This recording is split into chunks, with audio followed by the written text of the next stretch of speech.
When I was growing up in the 50s, girls could be teachers, nurses, or secretaries. That was it. Those were your options. And I knew from the time I was a kid that I wanted to be a DJ. I mean, my heroes were DJs. The people that I loved to listen to, the people that made me feel better when I was depressed or discouraged or felt like nobody understood me, were DJs. And I wanted to do that for people. I wanted to not just play the hits, but I wanted to be someone's friend over the air, because that had gotten me through my childhood. There was a DJ in this town called Arnie Ginsberg. Arnie was my cultural hero. Okay, Arnie got me into broadcasting. Arnie Ginsberg on the Night Train Show. What I loved about Arnie was two things. He kept his name. And in an era when all the DJs had big, deep voices like this, Arnie's voice was kind of like this. And a frantic, friendly Friday night in Boston town, all aching adenoids, Arnie Ginsberg, woo-woo, for you on the Night Train Show. And that just spoke to me. That was like, wow, follow your dream. And I decided that if Arnie could do it, I could do it.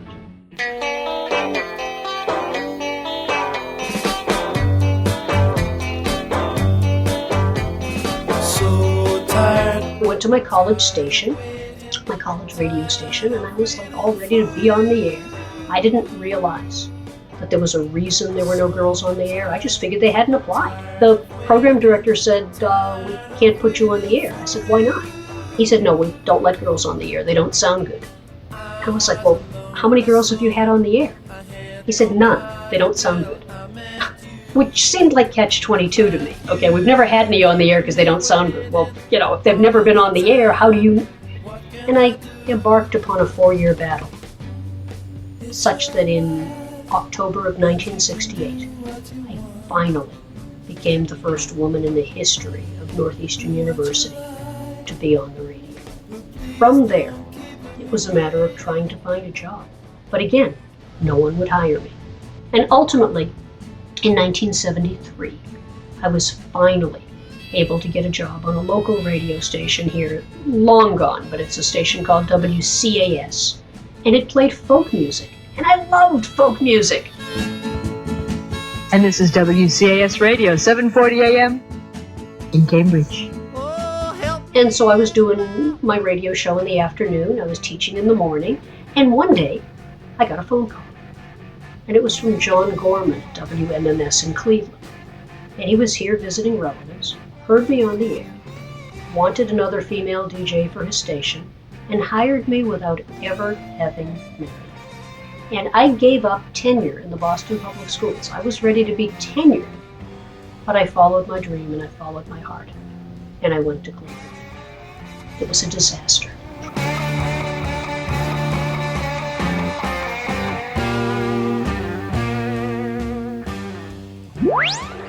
You're in Buzzard Land. WMMS, Cleveland. I had a very hard time getting along with the people there. I just wasn't what they expected that I was going to be, and I wasn't part of that whole rock and roll hippie lifestyle. I taught Sunday school, for heaven's sake. But there were things going on at that station that I just did not want to be part of. And so I didn't. And that kind of set me apart from everyone, and there was just this very intolerant vibe at that point. And I was the music director, and fortunately, discovering Rush became my ticket to getting accepted there. When Bob Roper of A&M of Canada knew I was at WMMS, he sent me a copy of this record, which I still have, as a matter of fact. It's like, here it is, folks. This is the record that I got sent. My friend Bob Roper was not the kind of person who would send me any piece of garbage. Okay, he had a very good ear for hits. And when he sent it to me, he said, my label, A&M of Canada, we've passed on them. We're not signing them.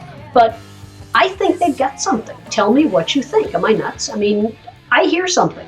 And I dropped the needle down on Working Man. And yeah, in this case, the moment I heard that record, I said, oh my God, this is a perfect record for Cleveland.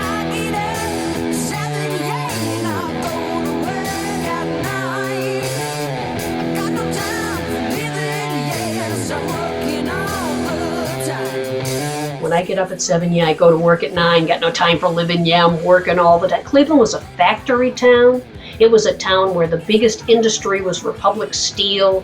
People were constantly just working all the time and then going out to the bars, and this was their life. And I said, this is going to resonate with the audience. We played it. Phones lit up immediately. When's the new Led Zeppelin album coming out? I'm like, no, not Led Zeppelin. Canadian band, Rush. And then we started looking for some other songs on the album. Finding My Way got real popular. To this day, when I hear the opening chords to Finding My Way, I get the chills. I really do.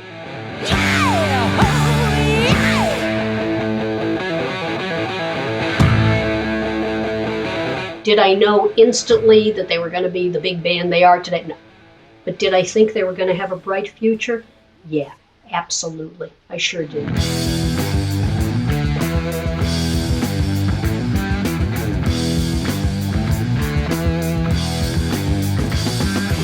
When they played at the Allen Theater, they were very nervous. And I still remember Vic Wilson, the manager, co-manager at that time, took my hand and said, don't worry, Don, we won't let you down. And you know what? They never have. We'd like to do this last number for Miss Donna Halper of Radio WMMS. Right here in Cleveland. This is a number called Working Man.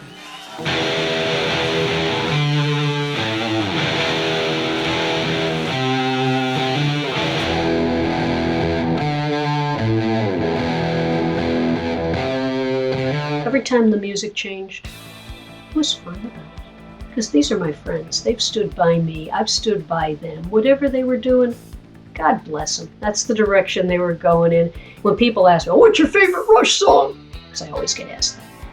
I was a big sister to Rush for the first few years of their career in many ways. I don't think of favorite songs. I don't think of favorite albums. I think these are my friends and I love them. And whatever direction their music is going, that's the direction they needed to go right now. Now granted, are there some albums that I find more accessible? Yeah, sure. You know, if I were alone on a desert island, I really love Moving Pictures. I really love Permanent Waves. You know, but I find songs that I can like on any of their albums. So, yeah, the different eras, some are more accessible than others. I understand that. But I look at it like, here's the basics. Here's what their next level was. Here's where they themselves realized that they were off on a tangent and reeled themselves back in. And here's where they are now. I think it's very significant that they're closing their concert this time around with Working Man, because that brings it all the way back around full circle.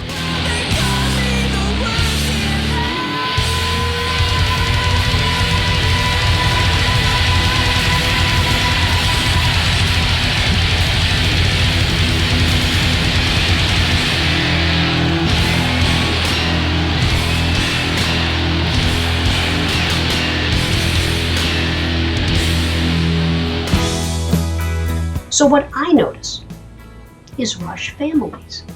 I notice mommies and daddies that came to Rush in the 1970s when the band got started, and now they're turning their kids on to Rush. And their kids are turning their friends on to Rush, who are turning their friends on to Rush. I notice something else. As baby boomers become program directors of classic rock stations, a number of stations that never played Rush when Rush were new are suddenly playing them now. They're as energetic and enthusiastic as they were 25 years ago, 30 years ago, and it's because they love what they do.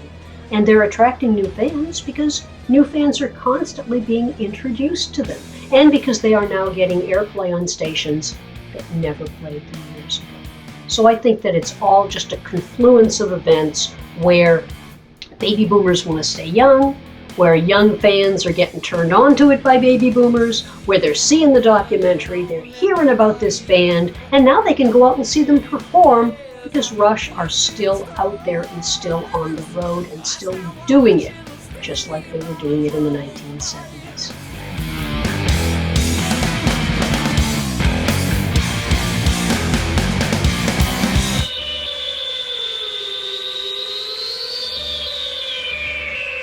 It has always annoyed me that the Rock and Roll Hall of Fame doesn't recognize Rush. Now, the guys are fine about it, okay? But deep down, they understand that this is something the fans would like, and that this is recognition of their 37-year career. The fact that they're not in is totally political. A lot of the critics that vote on this are critics that have hated Rush for years. There seem to be two kinds of critics, okay? One kind of critic that is just, they're awful, they're horrible, and then the other kind where it's like distorted, they're just, how does anybody stand listening to them? What kind of people would be Rush fans? Unfortunately, it seems like a lot of the people from the school of, these guys are awful, what kind of people would listen to them, they ended up judges deciding who gets into the Rock and Roll Hall of Fame. So, even though the Rock and Roll Hall of Fame is in Cleveland, and even though the popularity of Rush contributed to the perception that WMMS was a radio station that broke the hits and Cleveland was a city that made things happen, they've never paid back. They've never given back to the band that started it all, okay? And I think that's wrong. And I was determined to do something about it. I decided the one thing I could do was get Rush a star on Hollywood's Walk of Fame. Now, not get them one, but propose them for one. I assembled a team of people who are business people and who love Rush too. And there were particularly two brothers from St. Louis, the Purdy brothers, Kevin and Keith, and they just did yeoman's service in this. I'm serious. We did a dog and pony show. We assembled a presentation. We pitched it to the Walk of Fame committee, and ultimately they accepted our proposal and awarded Rush a star. And no, not everybody gets a star on the Walk of Fame. The next thing that happened was I got an email from Peggy, who is one of the managers at SRO Anthem, and she says to me, we'd like you to give a speech at the Hollywood Walk of Fame. And I'm like, no way, you know. And she's like, way? So there I was. They said, write a 2-minute speech, and you're going to be one of the presenters. And the other one they picked, of course, was Billy Corgan of Smashing Pumpkins. So, like, what a privilege for me. I mean, me and Billy Corgan. And we're going to talk about what Rush means to us. I stand here today speaking not just for myself, but for millions of fans, all of whom want me to say thank you. In a world where it often seems the good guys never win, Rush are living proof that sometimes good people do finish first. At the end, Geddy kind of whispered to me, just thank you, because he knew it was from my heart.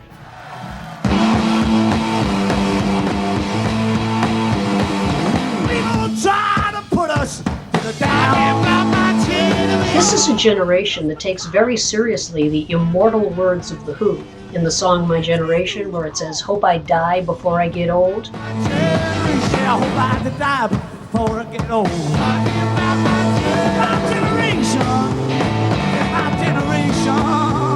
Now, people misinterpret that lyric. That's not about suicide. And it's also not about age. It's about having an old attitude. Hope I die before I get old. I'm 63. I still love the hits. I still believe that rock and roll has kept me young. I still believe that, yeah, sure, I've taken care of myself, but being aware of popular culture is very exciting. And it really does keep you motivated. It keeps you moving. Behind you and away from the camera are some of my CDs. And if you were to look at them, you would try to figure out, like, what kind of music do I like? Oh my God, it's all over everywhere. Because music saved my life. Music helped me get through my childhood. Music helped me get through times in my life that were horribly depressing when I was encountering anti-Semitism or I was encountering sexism, when people wouldn't hire me just because I was a woman, you know, these kinds of things. There was always a song that spoke to me and made me feel better. And to this day, I am song-oriented, okay? When I hear lyrics and they speak to me, I'm like, I gotta get my hands on that song, okay? I don't care what genre it comes from. It may to some people be like, oh my God, that's a top 40 song. I don't care. If it speaks to me, it speaks to me. And I'm gonna go get myself a copy of it, and that's the way it is. In 1978, I believe it was, there was a song on Top 40, which some soft rock stations also played, and I was working at a soft rocker at the time. It's a song called Baker Street by Jerry Rafferty, okay, which has this awesome saxophone solo by a guy named Raphael Ravenscroft.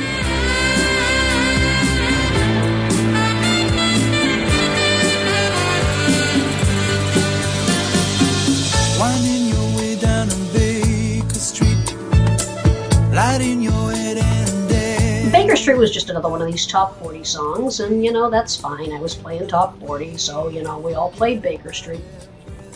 When I finally got the chance in 1979 to come back to Boston, I had been away for, God, almost 9 years. I've been working in Cleveland, working in New York City, and working in Washington, but my family and a lot of my friends were still back in Boston, and I hadn't been able to find a job back in Boston. And then finally, in 1979, I got one. And I was driving my car just as I'm getting in to the signal range of Boston radio stations. And I'm button pushing, because I'm a big button pusher. I go for songs, you know what I'm saying? And I hear the lyrics to Baker Street. And I'm like, oh, top 40, whatever. Except the part of the song that comes on just as I'm getting into the range of the Boston stations is, and if I can tell this without crying, I'll be amazed. I'm going to try. The lines are, when you wake up, it's a new morning. The sun is shining, it's a new morning. You're going home. And I had been away for so long, and it was so good to get back home. When you wake up, it's a new morning. The sun is shining, it's a new morning. You're going home. There are just some times when a particular song is your experience. I know that Working Man is that for a lot of people. I know that a number of Rush songs are that for a number of people. And I have a bunch of songs that are like that are kind of the soundtrack of my life. Oh, turn off the music and smile. Get carried away on the songs and stories of vanished times. Memory drumming at the heart of an English winter. Memories beating at the heart of an African village. All my life I've been working them angels overtime, riding and driving and living so close to the edge. I want to give a shout out to a friend of mine in Congo whose name is Fidel, and who has 4 adorable children and a wonderful wife named Riziki. And if you guys are watching, mwah, I love you guys.